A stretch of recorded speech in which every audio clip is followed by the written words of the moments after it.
Welcome करते हैं आप सभी का आपके अपने YouTube चैनल सारे गणित पर। स्टार्ट करते हैं आज फिर 500 MCQ का test series. 500 MCQ test series में आपका ये जो सीरीज है वो कितना सीरीज है? ये 500 MCQ का 12 सीरीज है। कितना सीरीज है? 12 सीरीज, यानी कि 12वां वीडियो है। इस वीडियो में जैसा कि हर बार 11वीं सीरीज तक 10 क्वेश्चन किए थे हम लोग, इस वीडियो में भी आज भी 10 क्वेश्चन को हम करेंगे और टारगेट करेंगे जुलाई सीटेट 2025 को। सॉरी इस बात के लिए कि हम बीच में डिसकंटिन्यू हो गए, लेकिन अभी प्रॉमिस करते हैं कि अब जो है आपके साथ हम लगातार जुड़े रहेंगे और 500 MCQ सीरीज का जो ये सीरीज चल रहा है इसको कंप्लीट करेंगे। और थैंक्स आप सभी का अभी तक के प्यार देने के लिए, प्रेम देने के लिए, सब्सक्राइब देने के लिए। अभी 500 MCQ सीरीज को बहुत ज़्यादा सपोर्ट मिल रहा है, तो यहाँ तक के लिए थैंक्स। आगे भी उम्मीद करते हैं आप सभी हमें सपोर्ट करते रहिएगा। स्टार्ट करते हैं आज का पहला क्वेश्चन।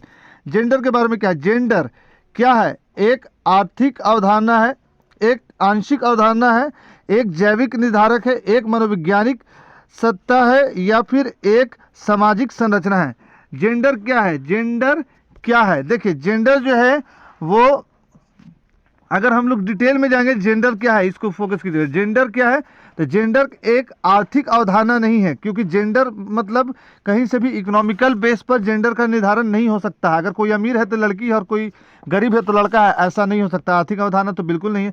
मनोवैज्ञानिक अवधारणा भी नहीं है, साइकोलॉजिकल भी नहीं है। एक लड़का को कभी भी अंदर से ये फील थोड़ी होगा कि हम लड़का है कि लड़की है, नहीं। तो जेंडर जो है, जो लिंग होता है, जो लिंग होता है, लिंग जो होता है वो बायोलॉजिकल होता है, लेकिन जेंडर कहीं से भी बायोलॉजिकल नहीं होता है। लिंग बायोलॉजिकल है, लड़का लड़की का होना, लेकिन जेंडर क्या है? जेंडर मनोवैज्ञानिक भी नहीं है। जेंडर जैविक तो बिल्कुल नहीं है, बायोलॉजिकल तो बिल्कुल नहीं, इसको कब काट दीजिए। लिंग बायोलॉजिकल है, लिंग बायोलॉजिकल है, जेंडर बायोलॉजिकल नहीं है। तो क्या है? सामाजिक संरचना है। जेंडर क्या है? सामाजिक संरचना है। लिंग और जेंडर में सब फर्क समझ लीजिए। जेंडर जो है उसको समाज ने निर्धारण किया है। लड़की जो फ्रॉक पहनेगी, लड़का जो है शर्ट पैंट पहनेगा। लड़की के लिए गुड़िया आएगी, लड़का के लिए बंदूक आएगा। ये सामाजिक अवधारणा है। तो जेंडर एक सामाजिक अवधारणा है, जबकि लिंग एक जैविक अवधारणा है। ठीक है, तो जेंडर के लिए आपका आंसर जो हो जाएगा ये चौथा हो जाएगा। रट लीजिए इसको, ये सही है। निम्नलिखित में से कौन सा विकास के व्यापक आयामों को सही पहचान करता है? क्या लिखा हुआ है? विकास के व्यापक आयाम। विकास के व्यापक मतलब बड़ा आयाम। कौन सही तरह से निरूपित करता है? सामाजिक, शारीरिक, व्यक्तित्व और स्वयं विकास होता है? बिल्कुल नहीं। शारीरिक विकास, संज्ञानात्मक विकास, सामाजिक विकास और तब जा करके संवेगात्मक विकास। देखिए विकास जो होता है वो जीवन पर्यंत चलने वाली प्रक्रिया है। विकास जीवन पर्यंत चलता है।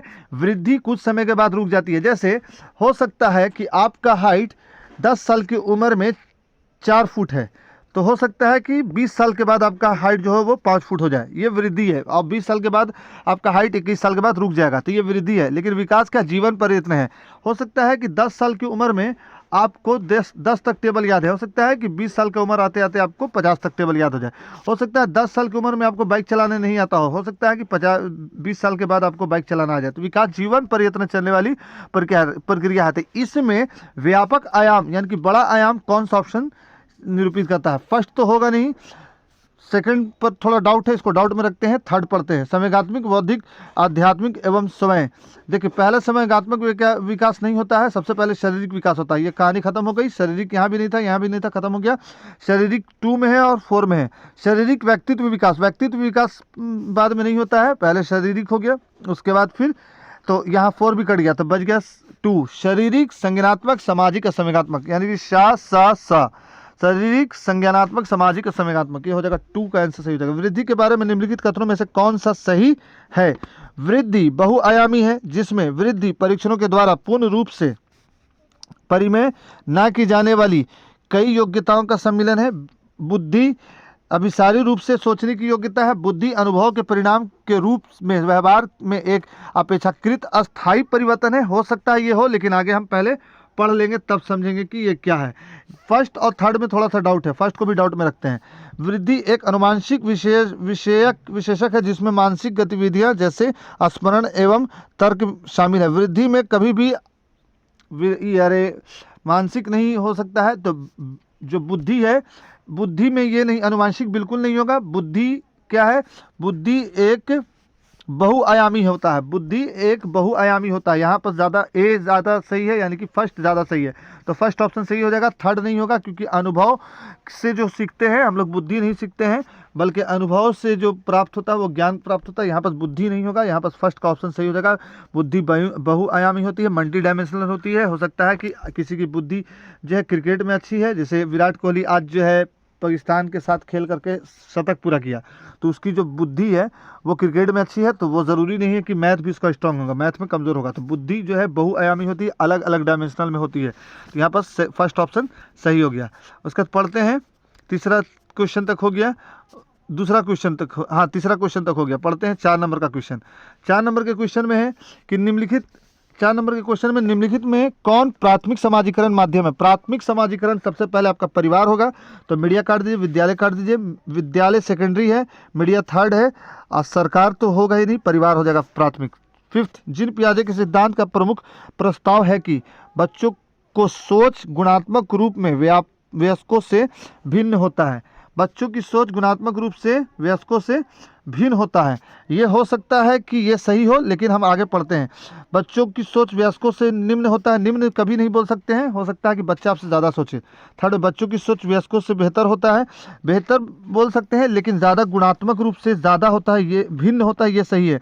बेहतर कभी भी किसी भी सोच को आप बेहतर डिनोट नहीं कर सकते। हो सकता है कि 7 साल का बच्चा जो है आपसे कुछ अच्छा सोच सके किसी एक फील्ड में, जैसे मार्क जुकरबर्ग फेसबुक स्टार्ट किया था 11 साल की उम्र में, तो उस वक्त 55 साल की उम्र के भी लोग थे, लेकिन मार्क जुकरबर्ग का सोचने का जो तरीका था वो भिन्न था। तो भिन्न ज़्यादा स्ट्रॉन्ग पॉइंट है, लेकिन फोर्थ भी पढ़ लेते हैं। बच्चों की सोच मात्रात्मक रूप से वयस्कों से भिन्न होती है, मात्रात्मक रूप से नहीं, गुणात्मक रूप से होती है।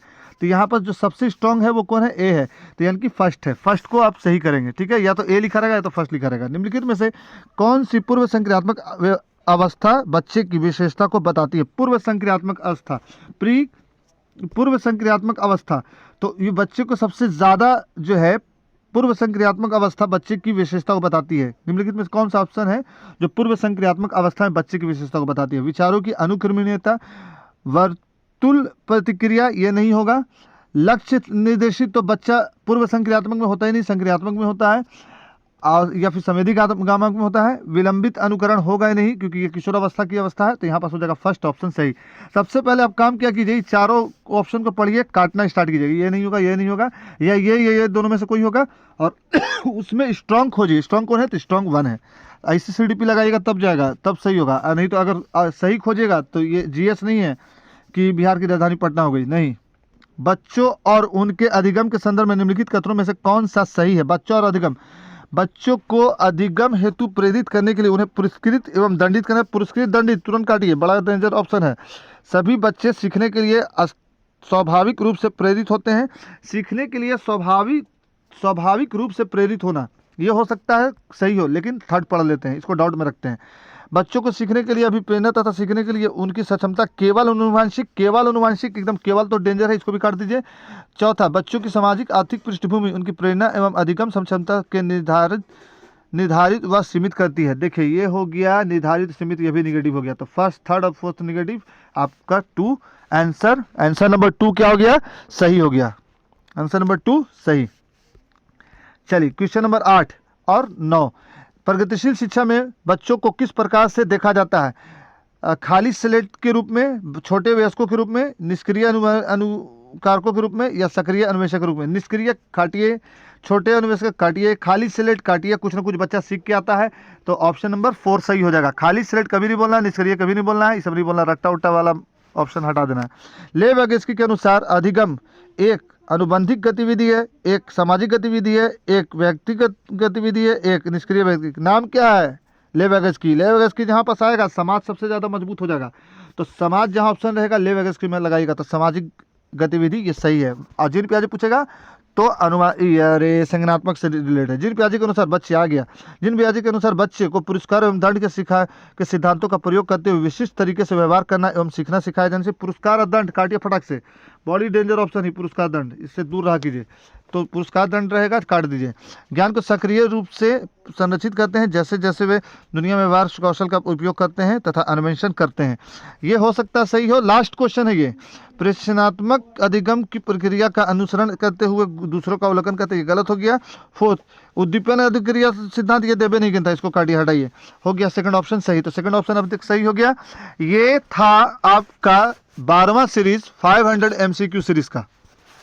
आपको अगर कहीं से भी ऐसा लगा हो कि बहुत ज़्यादा तेज़ी से हो गया या बहुत ज़्यादा डाउटफुल हो गया तो आप कमेंट में कीजिए। नेक्स्ट टाइम से हम कोशिश करेंगे कि थोड़ा सा डिटेल जाए।